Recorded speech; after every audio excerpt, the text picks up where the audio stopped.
condense the expression to a single logarithm with a leading coefficient of 1 using the properties of logarithms. Here we have 8 times the log of base 7 of c plus the log of base 7 of a over 3 plus the log of base 7 of b over 3. So let's first rewrite this. So we have 8 times the log of base 7 of c plus, we're going to write this as 1/3 times the log of base 7 of a plus 1/3 times the log of base 7 of b. So if you notice here that the last two terms contain 1/3. So we can factor that out.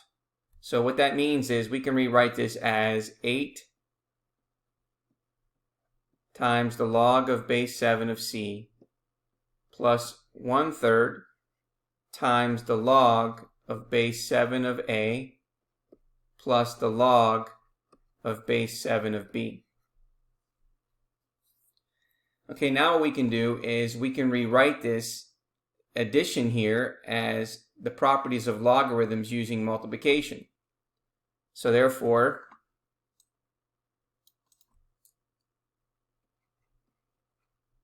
we have 8 times the log of base 7 of c plus 1/3, rewriting this as a single logarithm, that's 1/3 times the log of base 7 of a times b. Okay, now before we multiply this out, or before we condense this further, we need to look at the numbers outside of the logarithms and rewrite that as the exponent of the c and ab. So therefore, this is going to become the log of base 7 of c to the 8th power plus the log of base 7 of ab to the power of 1/3. Okay, next what we want to do is now we're going to use the property here of addition that tells us that we need to multiply these two. So therefore, we have now the log of base 7 of c to the 8th times ab to the 1/3 power.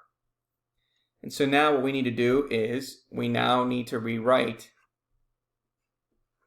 We have the log of base 7 c to the 8th power, and we're going to multiply it by, we're going to rewrite this as a radical, so the 3 represents a cube root, and that's ab to the 1st power. And so therefore, that's just the log of base 7 c to the 8th times the cube root of ab.